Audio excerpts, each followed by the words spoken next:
Presentamos Entrevista. Amigos televidentes, iniciamos las entrevistas. Está con nosotros Freddy Carrión, defensor del pueblo, con quien dialogaremos en los siguientes minutos. Hay algunos temas para abordarlos con nuestro invitado. Quisiera comenzar, señor defensor, con algo que se dio ayer en la ciudad de Guayaquil y que causó preocupación, que no es reciente, que ya se ha dado en otras ocasiones, un caso de femicidio. Pero quería saber cómo está manejando la Defensoría del Pueblo estos temas, qué tipo de acciones o qué tipo de seguimiento se está dando a esta situación que es lamentable en el país, pero que, insisto, es recurrente. Bienvenido, buenos días. Buenos días, Fernando, y un afectuoso saludo a quienes nos ven y nos escuchan, obviamente, por este medio. El tema de femicidio es una preocupación en el país.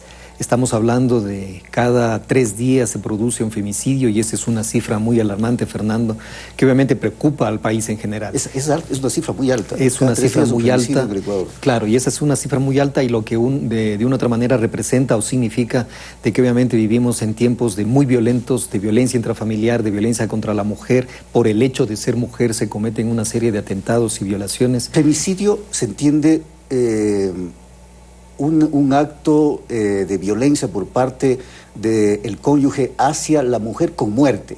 Ese es Efectivamente, el femicidio es por el hecho de ser mujer que se atenta contra su vida, independientemente de si es su pareja, cónyuge o cualquier tipo de pareja sentimental. Lo importante o lo decisor de este tipo de delitos es que sea contra una persona por el hecho de ser mujer. Ahí le catalogamos como femicidio, porque de lo contrario sería un tipo de delito como tal, un asesinato, un homicidio, pero cuando hablamos de femicidio es que la condición de mujer es el detonante para cometer ese delito. ¿Cuánto han ayudado las leyes?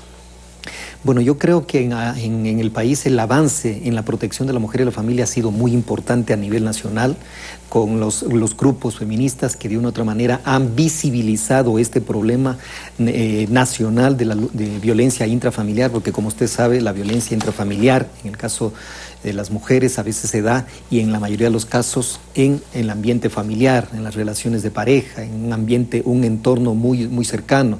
Y por supuesto, muchos de estos casos quedan en el completo anonimato, en la impunidad.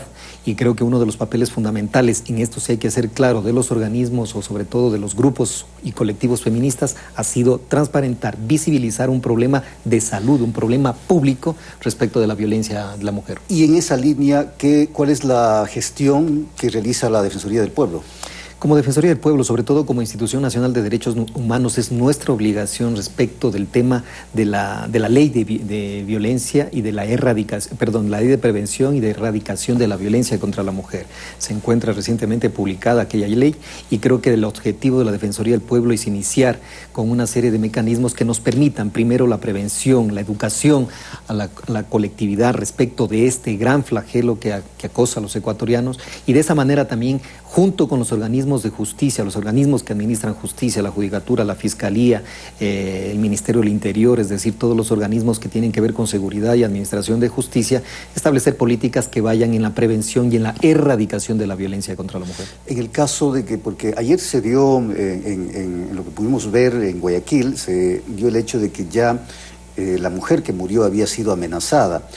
En todo caso, hay mujeres, o podrían darse situaciones de que mujeres no saben a dónde acudir cuando reciben amenazas, cuando reciben algún tipo de maltrato previo. Por supuesto, yo creo que uno de los temas fundamentales dentro de la prevención es que se han establecido estos botones de pánico, es decir, una mujer que ya ha sido violentada, tiene una escala en cuanto a la violencia. Si ya ha sido violentado, ya tiene algún tipo de impacto psicológico, esa mujer debe acudir a las instituciones en busca de ayuda para que le den protección. La Fiscalía en esto tiene una serie de medidas de protección previas, antes de, obviamente, de cualquier desenlace fatal. Y en ese sentido creo que el aspecto de prevención, el aspecto de comunicación, el aspecto de la denuncia como tal, es fundamental a efectos de garantizar los derechos de la mujer y evitar este tipo de delitos como el femicidio. Vamos a otros temas. A propósito de las quejas, de las denuncias, de los reclamos que se han dado por parte de usuarios del servicio eléctrico en varias provincias del país, ¿qué es lo que puede hacer la Defensoría y, en el caso de los perjudicados, a dónde pueden acudir? El tema de los servicios públicos es un tema que, de acuerdo a nuestras competencias constitucionales y legales, la Defensoría del Pueblo los acoge aquellas denuncias en las cuales exista la mala prestación de un servicio público o el incremento excesivo en este servicio. El día de ayer hemos sido testigos y hemos recibido una serie de denuncias de parte de los usuarios respecto del cobro excesivo en las tarifas de consumo eléctrico, lo que nos ha preocupado profundamente porque, de acuerdo a la explicación que ha dado el gerente de la Corporación Nacional de Electricidad, se trata de un error de uno de los proveedores de servicio de electricidad que se lo pretende trasladar al usuario. Creo que eso completamente desdice el servicio que tiene que prestar la Corporación Nacional de Electricidad, porque un error de una de las empresas o de los proveedores no puede trasladarse al usuario. Y en ese sentido, aquellos que han pagado de más, la obligación de la Corporación Nacional de Electricidad es devolver esos dineros a través de notas de crédito. Pero lo que no se puede, e insisto en esto, hay que ser contundentes en decirlo, trasladar un error de un proveedor de servicio al usuario, a la colectividad, y con ello generar mayor pago del consumo eléctrico de lo que venían haciendo. Y en el caso de que haya personas, si bien es cierto, se ha anunciado que va a haber se va a restituir estos dineros, como usted decía, a través de notas de crédito, pero en el caso de que eso no se dé, ¿la gente puede acudir a instancias como la Defensoría para viabilizar este tema? Sí, por supuesto. De hecho, como le decía, es nuestro mandato, nuestra obligación asistir a aquellos usuarios que han tenido una mala prestación de un servicio o, en este caso, un cobro excesivo en sus tarifas eléctricas. La Defensoría del Pueblo está recogiendo las denuncias y, obviamente, incitando a las autoridades públicas para que efectivamente corrijan este error y garanticen el derecho de los usuarios respecto a tarifas justas y no, obviamente, con incrementos que no son justos o que no son objetivos en este tema. Vamos a otro tema a propósito de lo que está ocurriendo en la Asamblea Nacional, donde se debaten temas polémicos o se van a debatir temas polémicos, como por ejemplo la despenalización del aborto en casos de violación por un lado, y por otro el tema de legalizar el tema del cannabis para fines terapéuticos. La Defensoría, ¿qué aportes ha entregado en torno a estos temas? Mire, Fernando, la Defensoría del Pueblo es una institución nacional de derechos humanos. Y en estos temas, tanto de la despenalización del aborto por violación como de la legalización del uso de cannabis, son temas que indudablemente atañen a la salud pública y sobre todo a temas de derechos. Si hablamos del tema de la despenalización del aborto por violación, es un tema que en el país se lo ha debatido constantemente y en ese sentido la Defensoría del Pueblo ha aportado a enriquecer el debate en el sentido de que tenemos que garantizar el derecho a la libertad de la mujer. Es decir, una mujer que ha sido objeto de una violación no puede ser revictimizada, fruto de la violación y adicionalmente con el delito en sí. Creo que eso es un debate que nos impone a todos los actores sociales, políticos del país a debatir con profunda objetividad y sobre todo con justicia, con razonabilidad, de que esta es una situación muy delicada para aquellas mujeres que han sido víctimas de una violación y que adicionalmente tienen que llevar en sí el fruto de aquella violación, con lo cual es una doble victimización.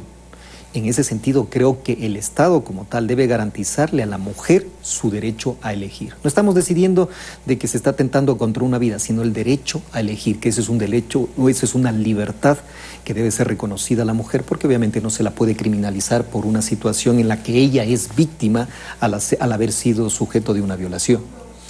Y en ese sentido, ¿la Defensoría ha asumido algún tipo de posición o simplemente ha trasladado inquietudes ciudadanas de torno a esto? Sí, como Defensoría del Pueblo nosotros hemos hecho el aporte. De hecho, hemos considerado de que el tema del aborto por la despenalización del aborto por violación debe ser una política del Estado, que se debe arbitrar las medidas necesarias en la Asamblea Nacional para despenalizar y con eso, de esa forma, garantizar el derecho a la libertad de las mujeres. Y en esto hay que ser muy claros, Fernando.